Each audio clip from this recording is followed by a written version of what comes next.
तोते की कहानी। रानी वासंती का साहस। बहुत समय पहले हिमालय की तलहटी में स्थित एक खूबसूरत राज्य था जिसका नाम शीतलपुर था। यह राज्य अपनी हरी भरी घाटियों, चमकते हुए नदियों और राजसी महलों के लिए प्रसिद्ध था। इस राज्य की रानी का नाम वासंती था। वासंती केवल अपनी सुंदरता के लिए ही नहीं, बल्कि अपने बुद्धिमत्ता, साहस और न्यायप्रिय स्वभाव के लिए भी जानी जाती थीं। वासंती के पिता राजा सुजय सिंह अपने समय के एक महान योद्धा थे। उनकी मृत्यु के बाद वासंती ने अपने राज्य की बागडोर संभाली। वह केवल 21 साल की थीं, लेकिन उनके निर्णय और प्रजा के प्रति उनकी जिम्मेदारी ने उन्हें एक आदर्श शासक बना दिया। शीतलपुर में हर कोई वासंती का सम्मान करता था।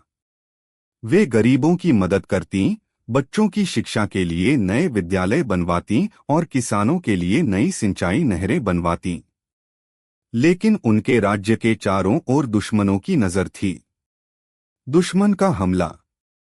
शीतलपुर के पास का एक राज्य, जिसे कालीगढ़ के नाम से जाना जाता था, हमेशा से ही शीतलपुर पर हमला करने की फिराक में रहता था।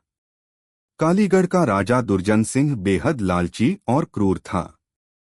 उसने सुना था कि शीतलपुर के महल में एक अनमोल खजाना छुपा है।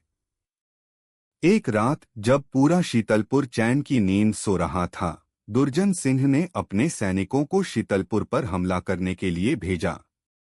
यह हमला अचानक और योजनाबद्ध था। दुश्मन की सेना ने राज्य के कई हिस्सों को घेर लिया। लेकिन वासंती को जैसे ही इस हमले की खबर मिली, उन्होंने तुरंत अपनी सेना को इकट्ठा किया। वासंती ने घोड़े पर चढ़कर अपनी सेना का नेतृत्व किया। उनकी तलवार चमक रही थी और उनके चेहरे पर डर का नामो निशान नहीं था। वह अपनी सेना को हिम्मत दे रही थीं। हम अपने राज्य की रक्षा करेंगे, चाहे कुछ भी हो जाए, उनकी आवाज गूंज उठी। युद्ध शुरू हुआ। वासंती की सेना ने दुश्मन को कड़ी टक्कर दी, लेकिन दुर्जन सिंह की सेना बड़ी और शक्तिशाली थी। युद्ध का मैदान खून से लाल हो गया। वासंती की चालाकी। वासंती जानती थीं कि सीधे लड़ाई में दुश्मन को हराना मुश्किल होगा, इसलिए उन्होंने अपनी बुद्धिमत्ता का सहारा लिया। उन्होंने अपनी सेना को आदेश दिया कि वे दुश्मन को मुख्य महल से दूर ले जाएं। वासंती ने अपने सैनिकों को पहाड़ों के पास छिपने का आदेश दिया और दुश्मन की सेना को गुमराह करने की योजना बनाई। उन्होंने पहाड़ों के चारों ओर एक गुप्त सुरंग बनवा रखी थी जो सीधे महल तक जाती थी। जब दुर्जन सिंह की सेना महल में घुसने की कोशिश कर रही थी, वासंती ने अपनी सेना को सुरंग के रास्ते से ले जाकर दुश्मन की सेना पर पीछे से हमला किया। यह हमला इतना अप्रत्याशित था कि दुर्जन सिंह की सेना पूरी तरह से बिखर गई। तोता और राजकुमारी की मुलाकात।